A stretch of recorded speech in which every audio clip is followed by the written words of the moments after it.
छत्तीसगढ़ कद्दावर आदिवासी नेता और पूर्व केंद्रीय मंत्री अरविंद नेताम को आरएसएस ने अपने मुख्यालय में आमंत्रित किया है। नेताम बतौर मुख्य अतिथि आरएसएस मुख्यालय में संबोधन देंगे, लेकिन इसको लेकर प्रदेश में सियासत तेज हो गई है। नेताम को न्योते से कांग्रेस जहां असहज नजर आ रही है, वहीं बीजेपी इसे संघ का विषय बता रही है। आखिर नेताम को न्योते से क्यों गरमाई है सियासत, देखिए सब कुछ इस रिपोर्ट में।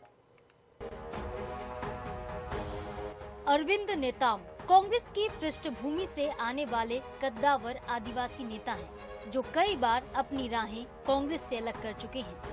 नेताम बसपा का दामन भी थाम चुके हैं। इसके अलावा आदिवासी नेता पीए संगमा का राष्ट्रपति चुनाव में साथ देने के लिए भी कांग्रेस से अलग हो चुके हैं। बहरहाल अभी नेताम आदिवासियों के हितों की लड़ाई लड़ रहे हैं और बीते कुछ दिनों से चर्चा में भी हैं। प्रणब मुखर्जी के बाद अरविंद नेताम ऐसे दूसरे कांग्रेसी नेता हैं जिन्हें आरएसएस ने नागपुर संघ मुख्यालय में व्याख्यान देने के लिए आमंत्रित किया है। नेताम वहां आदिवासी हितों को लेकर अपनी बात रखेंगे, लेकिन नेताम के इस फैसले से कांग्रेस असहज नजर आ रही है। ऐसे में सवाल भी उठ रहा है कि आखिर आरएसएस कांग्रेसी पृष्ठभूमि के नेताओं को ही क्यों आमंत्रित करता है। संघ से मिले न्योते के मसले पर अरविंद नेताम का कहना है कि उनका संघ से कोई नाता नहीं है। नागपुर जाकर भी वो सिर्फ आदिवासियों से जुड़े मुद्दों को उठाएंगे। जल जंगल पे जमीन पे जो असर हो रहा है, आदिवासियों की आर्थिक नीति में जो चोट पहुंच रही है, वनोपज की धीरे धीरे खत्म हो रहा है और धर्मांतरण भी एक बहुत बड़ी समस्या है। आरक्षण की समस्या है। बहुत से कानून कायदों का इस देश में पालन नहीं हो रहा है, संवैधानिक व्यवस्था का। इन मुद्दों पे मोटा मोटा ये बात होगी वहाँ। दूसरी ओर पीसीसी चीफ दीपक बैज कह रहे हैं कि अरविंद नेताम को आदिवासियों से जुड़े मुद्दे आरएसएस मुख्यालय में उठाने चाहिए। उन्हें आदिवासियों के आरक्षण का मसला उठाना चाहिए। उन्हें आरएसएस से पूछना चाहिए कि आदिवासियों से नफरत क्यों है। नागपुर अगर जाते हैं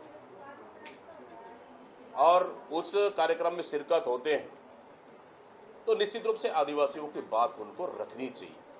वो कि आदिवासियों का आरक्षण राजभवन में पिछले 2 साल से पेंडिंग है, उसको डबल इंजन की सरकार आया, उसको क्यों अभी तक इन्होंने पास नहीं किया।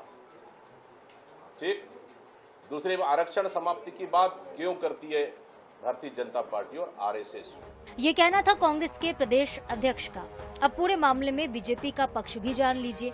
नेताम को मिले संघ के न्योते पर डिप्टी सीएम अरुण साव कह रहे हैं कि आरएसएस समय समय पर विभिन्न क्षेत्रों से जुड़े लोगों को परिचर्चा के लिए बुलाती है। अरविंद नेताम को भी आदिवासियों से जुड़े विषय पर चर्चा के लिए बुलाया गया है। संघ एक सांस्कृतिक संगठन है, सब वर्ग के लोगों को अपने कार्यक्रमों में बुलाती है। ये संघ का अपना निर्णय होता है।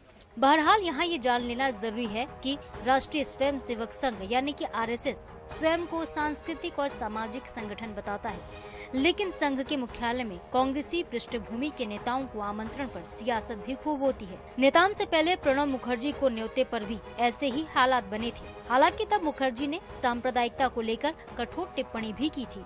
ऐसे में अब देखना ये होगा कि कांग्रेसी पृष्ठभूमि के दूसरे नेता अरविंद नेताम आरएसएस के आंगन से देश को क्या संदेश देते हैं। गौरव शर्मा, INS 24/7 रायपुर।